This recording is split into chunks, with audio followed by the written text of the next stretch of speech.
નમસ્કાર, star India TV ન્યૂઝમાં આપનું હાર્દિક સ્વાગત છે। આપ જોઈ રહ્યા છો સ્ટાર ઇન્ડિયા ટીવી ન્યૂઝ, સત્યની વાતે સત્યની સાથે।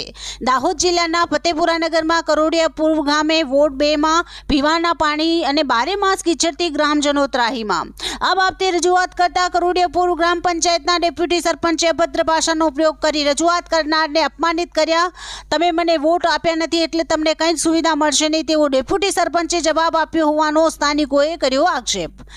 આ સતત વરસાદી પાણી તો ઠીક છે, પણ આ દરરોજનું પાણી રસ્તા પર કઈ રીતે આવે ખબર નહીં પડતી અને ઘણી બાજુ અહીંયા પાણીના લીધે ઘણા વાહનો પણ પડી જતા હોય, એક્સિડન્ટ ની ઘટતી બરાબર। અને અહીંયા પાણીની સમસ્યા રહેતી હોય છે, નળ આવતા નથી બરાબર। અને ઘણા જવાવાળાને તકલીફ પડતી પાણી વરસાદ કિચડના લીધે અને ઘણા કપડા બગડતા હોય છે। ગ્રાન્ડો બી આવી છે, શું કર્યું એમ? અને ગ્રાન્ટ પ્રમાણે જે ખર્ચો કરીને વ્યવસ્થિત પાણી રસ્તા પર ના રહે એના માટે પણ ધ્યાન લો એમ। આપનું નામ? ડબગર બાબુભાઈ કાલિદાસ, ગામ ફતેપુરા, ઉખડી રોડ ફતેપુરા। કરોડિયા પૂર્વ કે ફતેપુરા? કરોડિયા પૂર્વ, ઉખડી રોડ કરોડિયા પૂર્વ ફતેપુરા। વારી અમારી આજે નળ આલ્યા એને કરોડિયામાં નળ ચાલુ કર્યા। રામુભાઈને મેં કીધું કે આ લાઈનમાં કેમ નળ આવ્યા? તો આ લાઈનમાં નળ અમે આલશું એમ કીધું, તમારી લાઈનમાં પાણી વેરાય એનો ખાડા ચોસ ખાડા પોતપોતાને ઘેરે બનાવો તો જ નળ આલું એમ કીધું એને। અને બીજું પ્લસ એ એમ કે તમે ચાલે કરી લો, નળ નહીં આવે એમ કીધું મને હમણે। અને તઈ તો નળ આપીશ એમ કે એ એટલે કોણ? હિતેશ ડેપોટી, હિતેશભાઈ સરપંચ ડેપોટી જાતે શું કે હું તઈ નળ આપીશ એમ કે કરોડિયામાં, બીજી લાઈનોમાં બધે નળ આપીશ, તમારી લાઈનમાં નળ નહીં આલું। જ્યાં સુધી તમારા પાણીનો ચોસખાડાનો નિકાલ નહીં થાય ત્યાં સુધી નળ નહીં આલું એમ કે બરાબર। અને બીજું કે જ્યારે બી દેખે તારે અમારી વારીમાં હિતેશભાઈને પૂછીએ, રામુભાઈને પૂછીએ, એના કોઈ બી માણસને પૂછીએ તો એમ કે લાઇટ જતું રહ્યું, પાઇપલાઇન ફાટી ગઈ, આજે તમારા નળ નહીં આવે। પાછી બીજું વારીમાં હું કે આજે થાંભલો પડી ગયો, એટલે અમારી જ વારીમાં બધું થાય એમ કેવું મારું, અમારી જ વારીમાં। અને પાણી વેરાય એનો નિકાલ કેને કરવાનો? અમારે કરવાનો, પંચાયતને કરવાનો। તમારી હાલમાં સમસ્યા શું છે? આ પાણીનું નળ નથી આવતો અમને ટાઈમ ટુ ટાઈમ બસ। અને બીજું કે ગંદકી કરવામાં અમારામાં નથી આવતી, પંચાયતમાં આવે ગંદકી કરવાની, પંચાયતમાં આવે।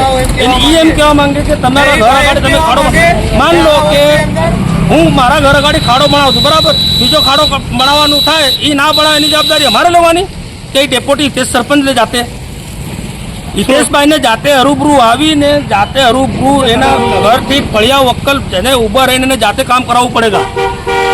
શું નામ તમારું? ઇરફાનભાઈ ભાગળ, ગામ ફતેપુરા, કરોડિયા પૂર્વ।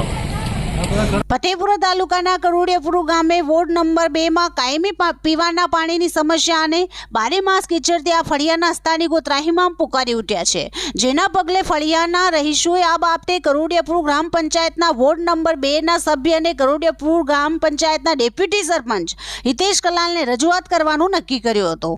જે અંતર્ગત તારીખ 1 જાન્યુઆરી 2025ના રોજ કરોડિયાપુર ગ્રામના વોર્ડ નંબર 2 ના સ્થાનિક રહીશો કરોડિયાપુર ગ્રામ પંચાયતના ડેપ્યુટી સરપંચ હિતેશ કલાલને આ બાબતે રજૂઆત કરી હતી। ત્યારે ડેપ્યુટી સરપંચ હિતેશ કલાલે એકદમ ઉશ્કેરાઈ જઈને અરજદારને અભદ્ર ભાષામાં ગાળો ભાંડીને બેફામ વાણી વિલાસ કર્યો હતો અને જણાવ્યું હતું કે તમે મને વોટ આપ્યા નથી એટલે તમને કાંઈ પણ પ્રકારની સુવિધા મળશે નહીં। આ બાબતે તમારે જિલ્લા વિકાસ અધિકારી કે જિલ્લા કલેક્ટરને જ્યાં રજૂઆત કરી હોય ત્યાં રજૂઆત કરો, મને કાંઈ ફરક પડતો નથી તેવું કરોડિયાપુર ગ્રામ પંચાયતના ડેપ્યુટી સરપંચ હિતેશ કલાલે અરજદારને જણાવ્યું હોવાનું અરજદારે આક્ષેપ કર્યો છે। ત્યારે આ સમગ્ર બાબતે ફતેપુરા તાલુકા વિકાસ અધિકારી અને દાહોદ જિલ્લા વિકાસ અધિકારી દ્વારા ગંભીરતાથી નોંધ લેવામાં આવે અને કરોડિયાપુર ગ્રામ પંચાયતના ડેપ્યુટી સરપંચ હિતેશ કલાલ સામે યોગ્ય કાર્યવાહી કરવામાં આવે તે ખૂબ જ જરૂરી છે। ત્યારે સ્થાનિક સ્વરાજ્યની સંસ્થાઓના ચૂંટાયેલા પ્રતિનિધિઓ આવે બેફામ વાણી વિલાસ કરે અને તેઓને કોઈ પણ જાતની અને કોઈ પણ બીક વગર આવો બેફામ વાણી વિલાસ કરીને અભદ્ર ભાષામાં અરજદારો સાથે વ્યવહાર કરે તો તેઓને આટલી બધી સત્તા આપી કોણે? ત્યારે આ સમગ્ર બાબતે ફતેપુરા તાલુકા વિકાસ અધિકારી અને દાહોદ જિલ્લા વિકાસ અધિકારી દ્વારા ગંભીરતાથી નોંધ લેવામાં આવે અને કરોડિયાપુર ગ્રામ પંચાયતના ડેપ્યુટી સરપંચ હિતેશ કલાલ સામે યોગ્ય કાર્યવાહી કરવામાં આવે તેવી કરોડિયાપુર ગ્રામ પંચાયતના વોર્ડ નંબર 2 ના સ્થાનિક રહીશોની પ્રબળ માંગ ઉઠવા પામી છે। ત્યારે હવે આ બાબતે દાહોદ જિલ્લા વિકાસ અધિકારી અને ફતેપુરા તાલુકા વિકાસ અધિકારી દ્વારા શું પગલાં લેવામાં આવશે તે જોવાનું રહ્યું। Star India TV news, Fatepura reporter Azad S Mansuri, જિલ્લા દાહોદ।